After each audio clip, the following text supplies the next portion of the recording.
After getting rank 1, my basic plan is to rescue my brother, finish getting married, take a mercenary contract and force recruit Khuzite noble troops until I get to clan rank 2.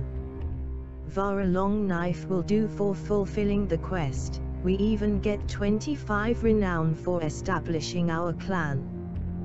The next town I enter will trigger a rescue quest with Radagus, so I re-enter Mizya as it will produce an easy mountain bandit hideout nearby. At night it's time to attack the hideout. I will promote some recruits into archers to help me out. Troops start on hold fire in hideouts. Press 0F4 to let everyone use ranged weapons. I put them in loose formation and move them as I go. We easily shoot down each group of bandits with no losses. With no melee weapon I must decline the duel. If these were step bandits this would not go as smoothly. But this fight ends easily with only one loss. You must let Radagus execute Galta. I always spare Radagus, as in early versions executing him would cause your younger siblings to be killed immediately. We find our brother in Amprilla and take him into the party. Now when we find our brother in the character skill menu we have a big surprise. In addition to well-developed skills, our brother has a massive amount of unallocated attribute and focus points, not to mention unpicked perks.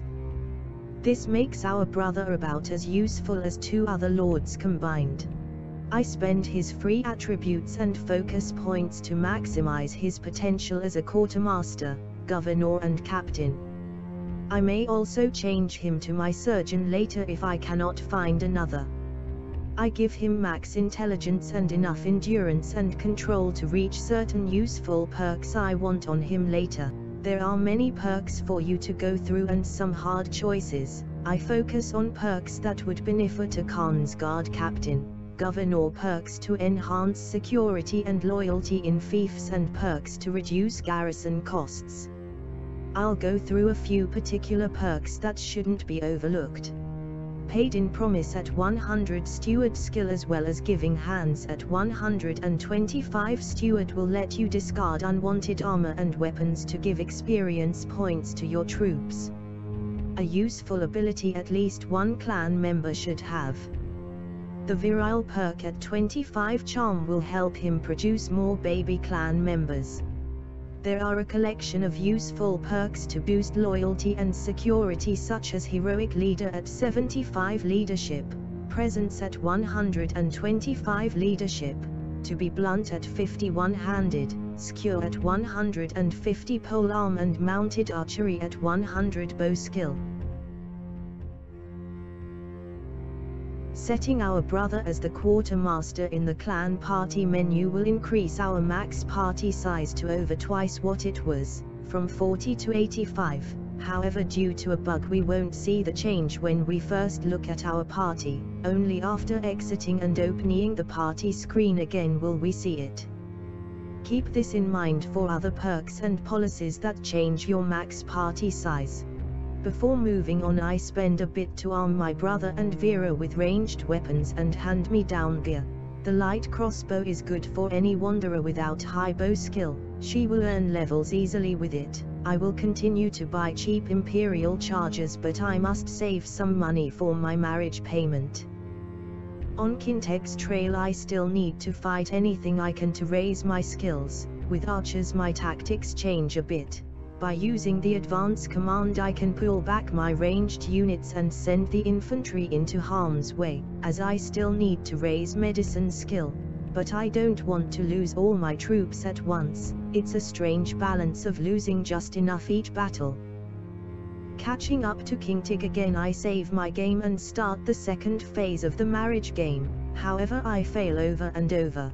The displayed success rates are not the truth, and the real success rates are decided before I start the dialogue. No matter what I choose it fails, but I have a trick.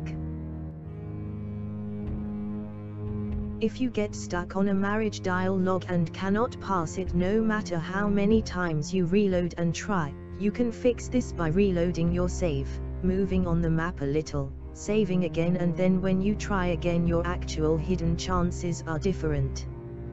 The displayed, false chances will still be the same though, and you may still need to reload and try each option to get through it. After doing this trick I pass the marriage checks on the next try. Often it takes several tries or more, but I have never been unable to get through a marriage check using this trick. The next step is to track down Kintig's clan leader to pay the bride price and finish the marriage. I must race to the siege to catch Kanojan before the North Empire does, but on the way the emblems pop up informing me it's time to choose education choices for my younger siblings. Interestingly, they don't always stat with the same attributes and skills, and if I reload this save they will be different. I don't worry about it as they will get enough free points when they spawn as adults at 18, for me to customize them to my liking. Some players might want to try for different attributes and focus points though. I build them as horse archers with high intelligence capable of being captains for me, party leaders, or take over a steward, surgeon or engineer if I need one. Luckily I reach Kanojan and am able to complete my marriage. To my surprise it costs me only 551 dinars. The clan page says Kintig is holding in Marunath, but holding is a type of timed out cooldown where the Lord cannot be interacted with. After some time it will change to say staying at, and I will be able to take him into my party, but he will likely be spawned in another location when that happens. On day 15 my next step, while waiting for Kintig to spawn, is to take a mercenary contract. Although my party is skimpy, the contract will allow me to get passive income as I build up, and soon it will allow me to steal powerful troops with the forced recruitment option. Taking this contract with the Northern Empire also changed Kintig to be listed as holding in Sainiapa. Hopefully he spawns there or somewhere close. Picking up recruits on the way to the northmost Khuzite villages. I'll chase some looters down as a few more leveled up archers will help begin the next phase. After running down a few looters on the way into enemy territory, it's time to upgrade my troops and begin the next part of my plan. I'll even take in the looters from prisoners as I just want some fodder to get started. As the war is already started, I can start using forced recruitment without losing any relations with the notables of the village. I'm being cautious in my approach, but if I need to I can drop my contract from the clan menu to avoid being attacked by a stronger enemy.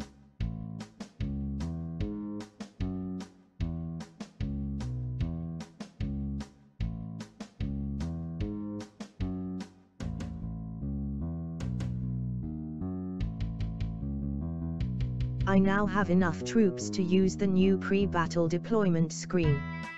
I want to use the buildings to protect my troops and get the enemy to approach in a way where they will be shot first as they trickle into my own firing range. I must also set my captains with the squares on the group panels.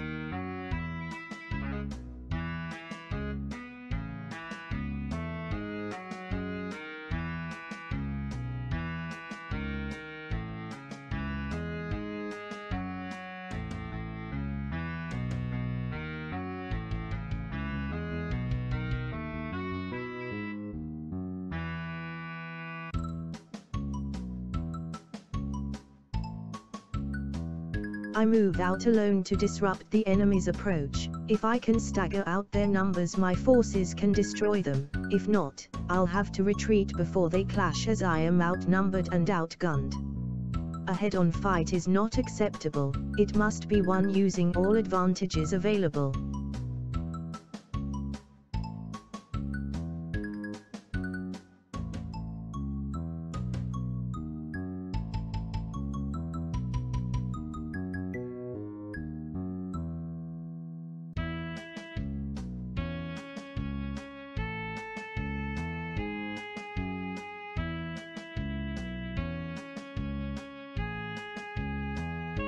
Now I will attempt to use the infantry to stop the enemy archers from firing on my own archers. However, the UI to position them is still clunky and they can't be trusted to charge where I would like them to. A little rougher than I intended, but the enemy are stopped in my prime firing range and will expose themselves to arrow fire. Some losses are wanted as I am still working up to 25 medicine, but too many will send me back to recruit more. I managed to not lose too many this time. I should be able to continue on to the next village.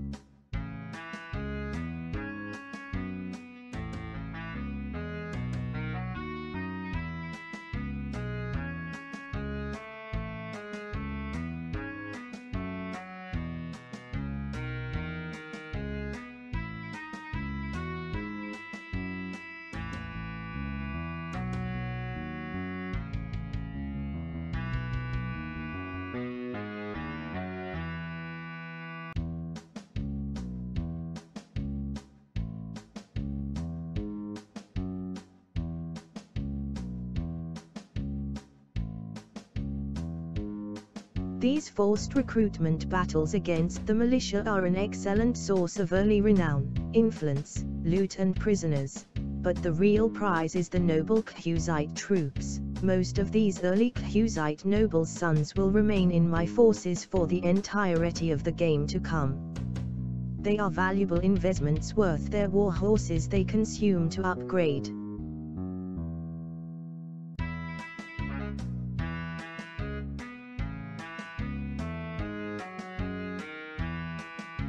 Stopping until to drop off loot and prisoners, we can see even just one village militia fight gives us a decent chunk of change on top of the daily passive income our influence wins us as mercenaries.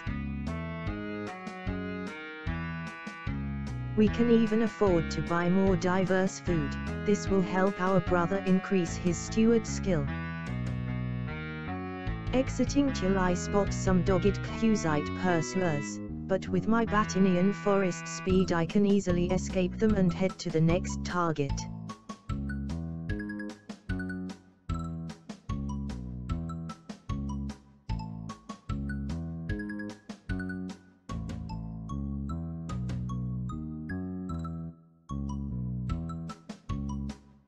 With promoted crossbowmen the second fight will be much easier.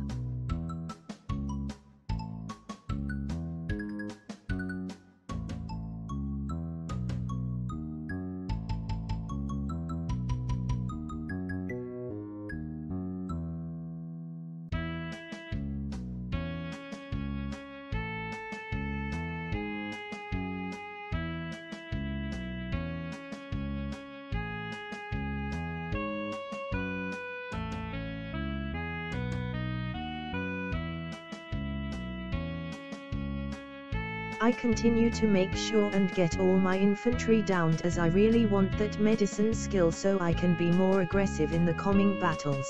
It may seem abusive to Vara, but her chances of dying in recent versions seem almost non-existent.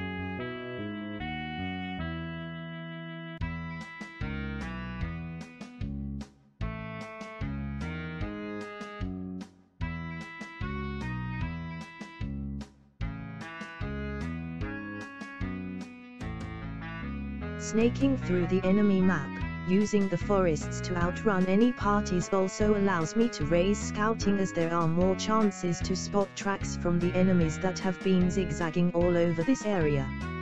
I must make my way to the fiefs attached to castles, that's where I can steal more noble troops.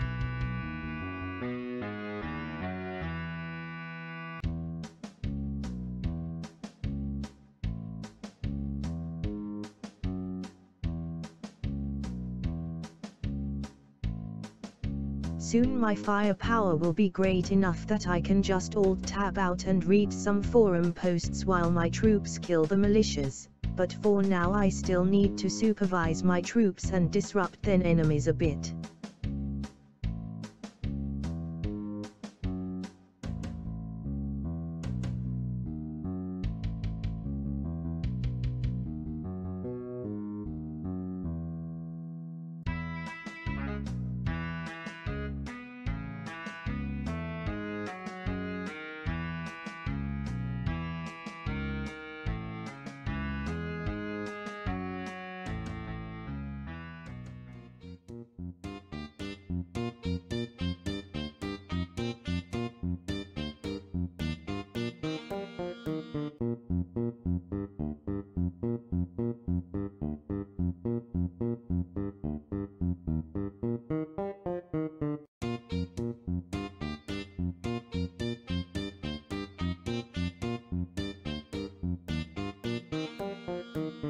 Kintig has spawned in Amprilla, so I want to go retrieve my new gear and create a baby clan member right away.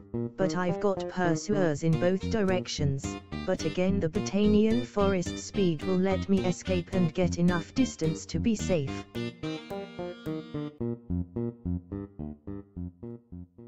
With the massive damage of the long glaive, I will be able to destroy even the strongest enemies in one blow, even with no skill in polearm. The noble bow is a huge upgrade in accuracy and power. The bow skill and perks effect is very minor by comparison. I'll give hand-me-down gear to brother first, as we can always get another husband, but brothers are irreplaceable. Selling his fancy sword with the rest of the junk makes a good haul for such easy work, and I buy up all the cheap war horses too. Now it's time for the immersive and satisfying gameplay of creating a new baby clan member.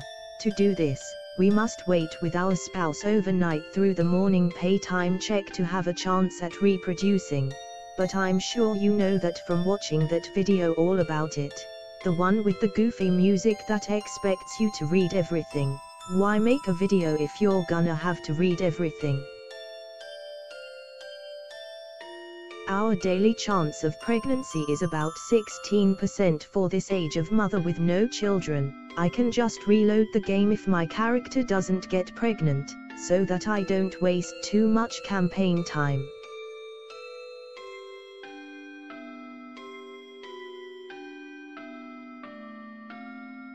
I really hope before the final release Tale Worlds comes up with some baby button or dialogue option with your spouse, or adoption or expensive consumable item, or really anything other than this lazy, miserable idea of just waiting over and over and over for a tiny chance at making a child.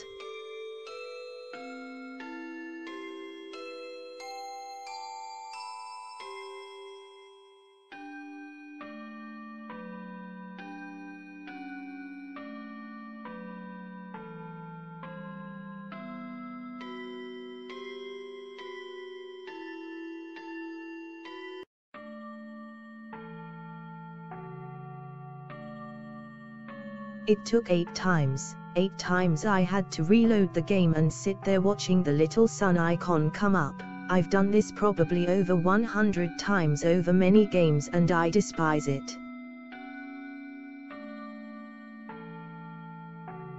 But finally there it is, my character is pregnant. Unfortunately the Khuzite and Northern Empire have made peace at the same moment, so no more forced recruitment for now. Though I could do it on my own, it would be better to have a more powerful force before being in a war on my own. Using the stalking abilities of the encyclopedia, we can find the location of some easy prey to hunt as we collect troops. I'm pretty grumpy about the war ending so soon, but I'll make do. At least the early marriage without anyone being stuck in prison is helpful. Finding an Embers of the Flame party, I'm displeased to see they have recruited a large amount of horse archers. A common problem, everyone recruits horse archers, but by upgrading my own I should have enough firepower to defeat them. Only by placing my troops at the back left of the map and facing them in the direction that AI horse archers attack from can I make them shoot at the horse archers. Although this hill gets in the way and they are a bit slow to actually fire even with the enemies right in front of them, it will take several such skirmishes to remove the horse archers, and I will have to retreat when the main enemy party gets close. I do not have enough arrows and bolts to kill them all in one battle anyways, but fighting horse archers wastes a large amount of ammunition.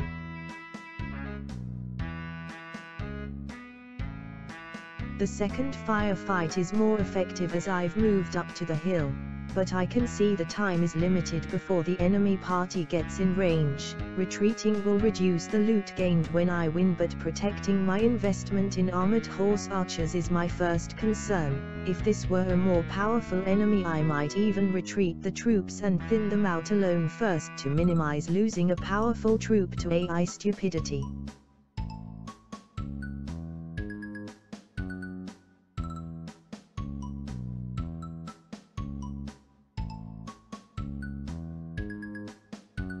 After retreating and attacking again, we destroy the last 2 horse archers. So much work for just a few annoying enemies. Now I am free to scout ahead and look for any dangerous units that remain. They have one ranged unit that I would like to remove. I don't know if it's better or worse enemy AI that causes them to sometimes ignore me as I shoot them. I would rather disrupt and stagger their approach, so I suppose this time it's smart of them to ignore me.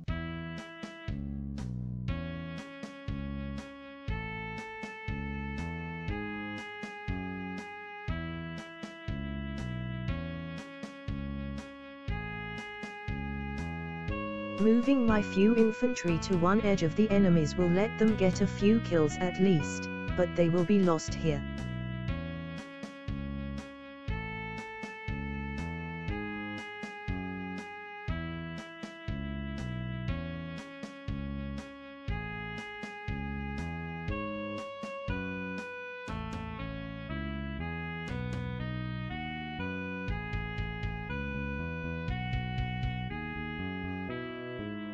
After the enemy gets close enough, I will advance the crossbowmen and charge the horse archers. This should cause the horse archers to swing around behind the enemy. Unfortunately, a few of them get a little too close to the enemies. I've complained about this a lot, and in older versions they did not do this stupid behavior. I resent the loss of even a couple of my lowest tier noble troops here. I have been cheated out of them by bad programming. Now moving the horse archers to a still position and charging the crossbowmen, I can maintain fire from both directions as we lead the enemy around the map, moving the horse archers whenever the enemy gets close.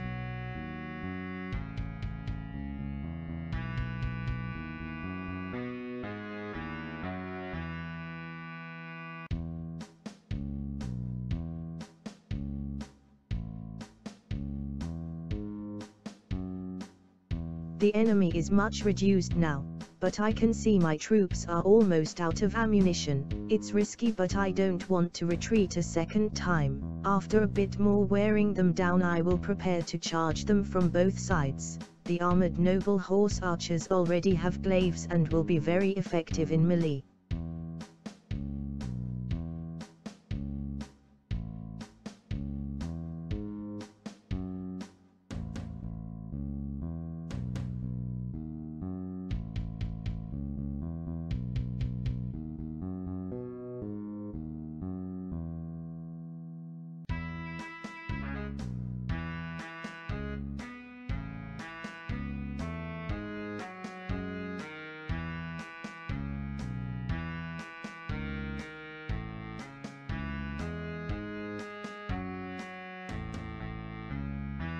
Luckily I didn't lose any more horse archers during the final attack. I'll even be able to replace the ones I lost from wounded enemies, well, eventually.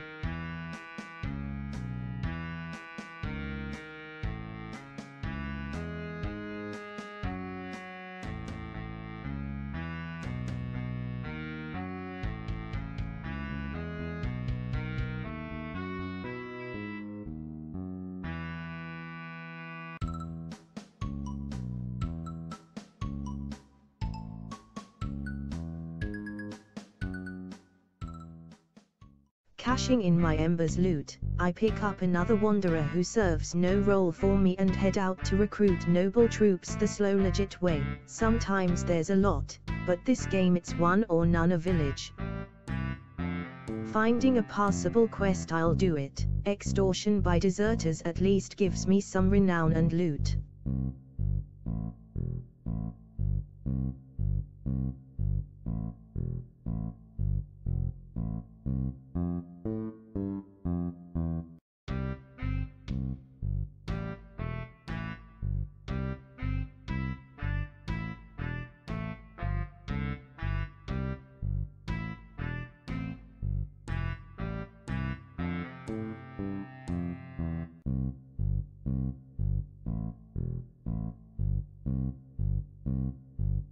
Although I hate waiting for night to clear a hideout, I've gotta do something. After positioning my crossbowmen for a shootout in the opening area, I charge them and tab out for a bit and come back to do the last fight. Getting knocked out will let me heal myself for medicine.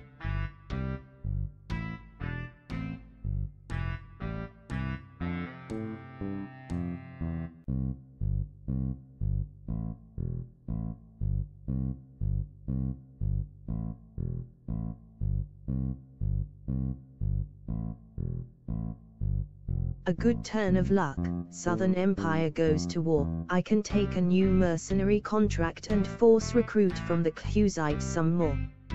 I need to make my way to find a Southern Empire lord.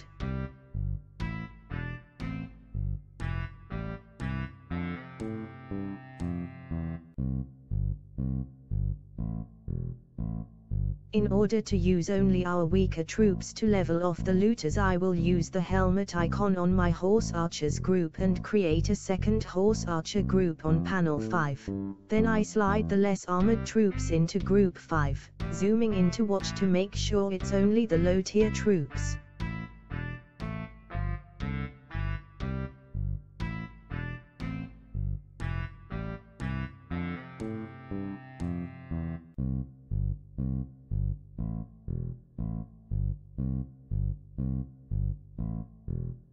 I finally have the 25 medicine perk, preventative medicine. If a good healer had spawned in the game, I would switch to them, but no such luck. Although the tooltip says nobles will dislike you, this isn't so, and you can freely drop mercenary contracts as you wish. With this new contract I head back into Clusite territory for more forced recruitment. With this fight won, I reach clan rank 2 at day 36. In review, to get from clan rank 1 to 2, I defeated 7 militia parties doing forced recruitment, defeated 1 Embers of the Flame party, cleared 1 hideout, did 1 extortion by deserters quest and got 25 free renown for completing the rebuild your clan quest, and I'm not sure if I got renown for rescuing my brother.